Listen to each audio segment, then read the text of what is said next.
saya baru saja melakukan pertemuan bilateral dengan Menteri Luar Negeri Belanda, Hanke Bruinslot. Ini adalah pertemuan ketiga kami sejak bulan September 2023. Belanda adalah salah satu mitra penting Indonesia di Eropa. Belanda merupakan mitra dagang terbesar pertama dari Eropa dan juga mitra investasi yang pertama terbesar di Eropa. Hal yang sama juga berlaku untuk bidang pariwisata. Di dalam pertemuan tadi kita bahas baik isu bilateral maupun internasional. Mengenai isu bilateral saya tekankan beberapa hal. Pertama, harapan agar Plan of Action atau rencana aksi untuk 2024-2025 yang ditandatangani bersama antara Menlu Hanke dengan saya di Jakarta bulan Oktober tahun lalu dapat diimplementasikan dengan baik. Saya tekankan kembali beberapa prioritas kerjasama bilateral antara lain transisi energi, industri digital dan juga pengembalian barang-barang bersejarah Indonesia. Saya juga tekankan pentingnya kedua negara untuk terus bekerja sama di dalam memperkuat produksi kelapa sawit yang berkelanjutan. Sebagaimana diketahui, 14% dari total ekspor Indonesia ke Belanda adalah berupa kelapa sawit. Dalam konteks kerjasama bilateral, Menlu Belanda juga menyampaikan kembali komitmen untuk bekerja sama di dalam konteks pembangunan ibu kota baru, terutama terkait dengan perairan dan juga sustainable city.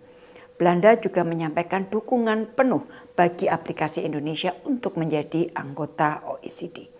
Hal kedua yang saya sampaikan adalah mengenai ASEAN UE, ASEAN EU.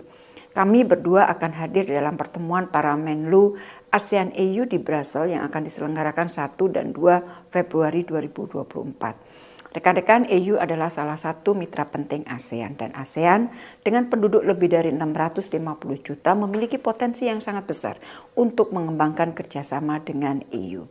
Saya menyinggung di dalam pertemuan bilateral dengan Menlu Hanke mengenai negosiasi yang sedang dilakukan Indonesia dengan EU terkait dengan CEPA, Comprehensive Economic Partnership Agreement. Saya sampaikan, sejak 2016 sudah dilakukan 16 kali putaran perundingan dan diharapkan negosiasi akan dapat diselesaikan dalam waktu dekat. Putaran ke-17 perundingan akan dilakukan bulan Februari 2024 di Indonesia. Dan saya tekankan prinsip saling menguntungkan menjadi pedoman di dalam negosiasi. Spirit inilah yang perlu terus dijaga dalam penyelesaian negosiasi. Saya kembali menyampaikan beberapa kebijakan UE yang dinilai merugikan Indonesia termasuk terkait kelapa sawit dan EUDR. Saya juga menekankan bahwa komitmen untuk melakukan hilirisasi industri akan terus dilakukan Indonesia. Saya berharap Belanda akan dapat terus memberikan dukungan terhadap negosiasi Indonesia-EU CEPA ini.